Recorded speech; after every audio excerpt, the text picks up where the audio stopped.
Megan Leslie is the president and CEO at the World Wildlife Fund, WWF in Canada. And she's going to talk about the role of nature in fighting climate change.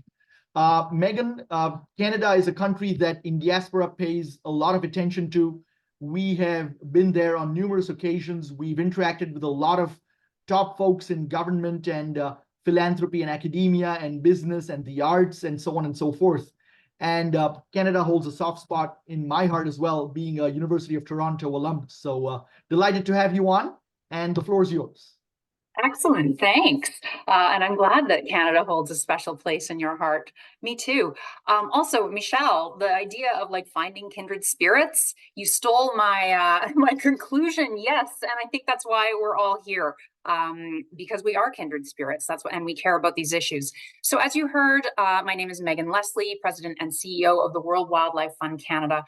I'm coming to you from Ottawa, the unceded territory of the Algonquin and Anishinaabe. And I just want to take a moment to point out that the waters and the lands that I'll be talking about continue to be, and always will be Native land.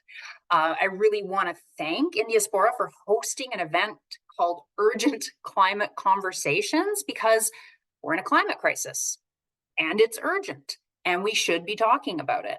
Now, we have been talking about climate change for a long time. But I really think that the tone of things, I mean, it's a little bit different now, isn't it? I'm certainly finding these conversations different. I mean, we used to think about UN scientists and what they talked about. They talked about the impending climate crisis, like it was something happening in the future. But now they're telling us it's here. And we're all seeing the impacts. I mean, we know about landslides and fires and floods. We hear about how it impacts things like food security, increased damage to our homes and community. We read about the fact that the Arctic is warming 3 times faster than the rest of the planet. And to be honest, I'm pretty tired of talking about it. But the thing is, what I'm tired of is I don't want to talk about climate impacts anymore. I want us to start talking about the solutions to climate change, like a number of the speakers that have presented today, because the solutions are there, they exist, they're happening now, and it's not too late to reverse the course we're on. Listening to the other speakers, one of my takeaways is that we need all those solutions, everything, everywhere, all at once. So I really want to talk about how nature is one of those solutions, and it's actually a solution to more than one problem. And I think my presentation will be a good dovetail to that earlier conversation on conservation and climate change. So we all know if we're going to fight climate change, we need to reduce our greenhouse gas emissions.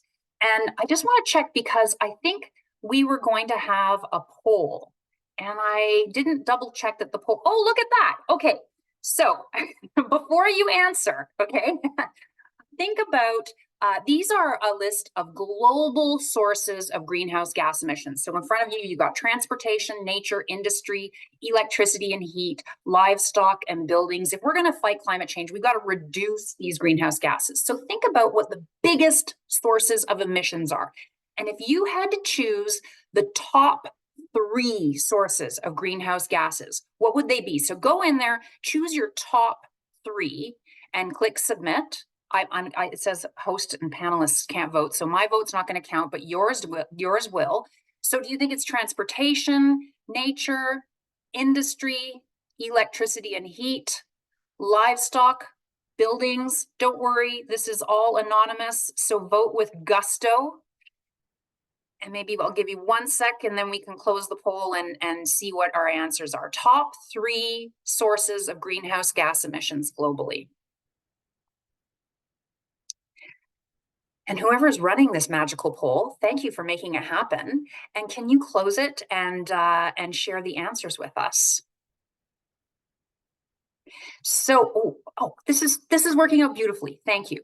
So let's have a look at these answers here. So you were right if you chose electricity and industry. So electricity and heat. Oh wow, that wasn't that popular. People were really into buildings and livestock. Industry got a good response, electricity and heat. So those were the 2, electricity and heat and industry are top 2. So congratulations if you got it right. The third one, also not very many people voted for this, was nature. So feel free to close the poll. If you're sitting there thinking, is the head of the World Wildlife Fund saying that nature is bad? How could nature possibly be bad? Well, don't worry, nature isn't bad, but let's think about how we're using nature, okay? What we're doing with nature on our planet, how we use our landscapes and seascapes. So we heard from other presenters, nature stores carbon, and a lot of us learned that in elementary school. Okay, this image has got the two oxygens and the carbon, that's CO2, so trees are absorbing carbon dioxide from the atmosphere. They keep the carbon, they release the oxygen. Well, like a lot of the other presenters have been talking about, trees aren't that effective at this. Well, the thing is, it's not just trees.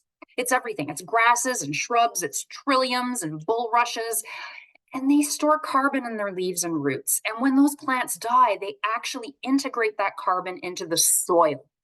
The soil, I mean, healthy soil is so rich in carbon. So I'm talking about wetlands and peatlands and grasslands. The soil stores carbon too. And when we destroy nature, we disrupt those soils, we're releasing that carbon back up into the atmosphere.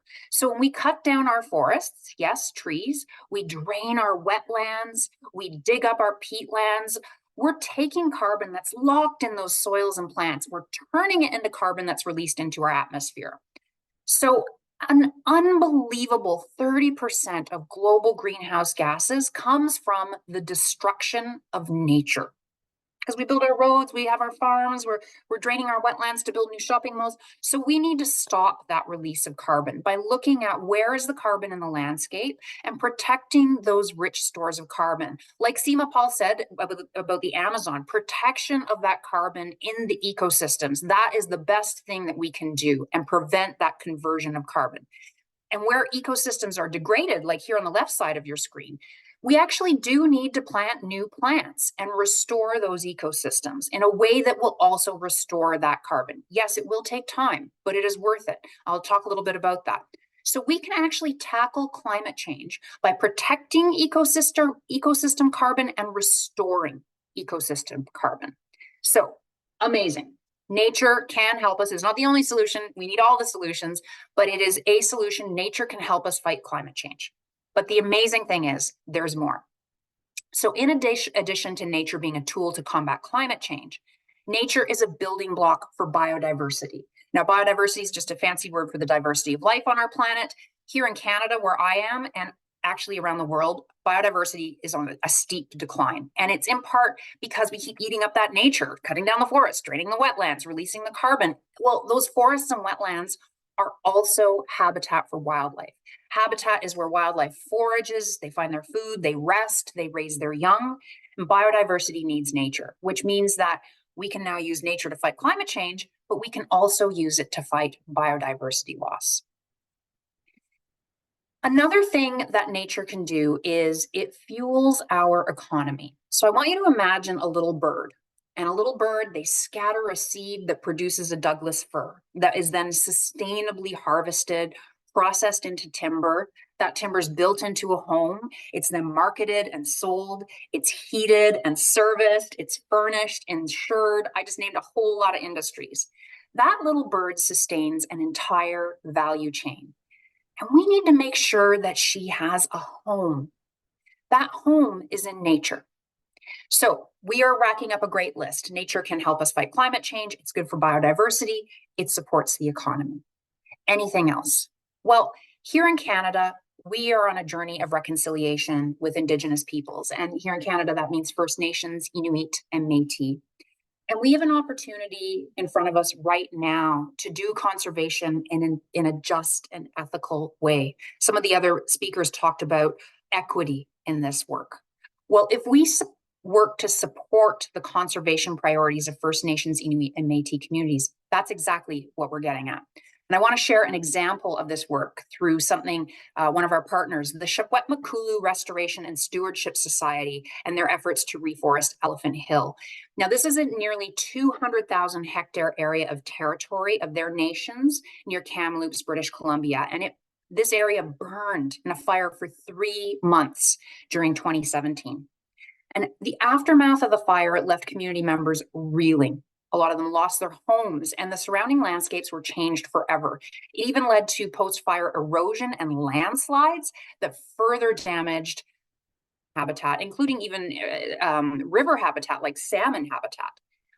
Often, when we reforest these areas, we're prioritizing planting fast-growing coniferous trees that have a higher economic value for logging.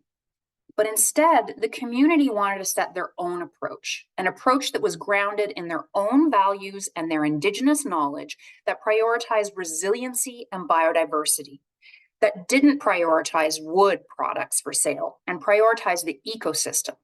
So they prioritized planting an understory below that canopy. So not just trees, but with trees, also deciduous trees, which happen to be more fire resistant.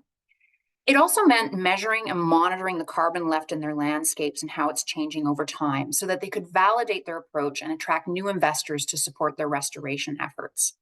This is where technology comes in. So historically, it's been extremely costly and time consuming to measure and monitor carbon in nature. It's difficult to do a before and after assessment, almost impossible to show how carbon levels change in reaction to conservation efforts.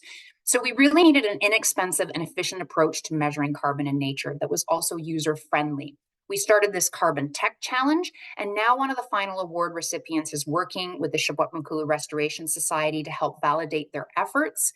And one of the finalists developed this software using LiDAR data and machine learning to calculate carbon found in forest biomass.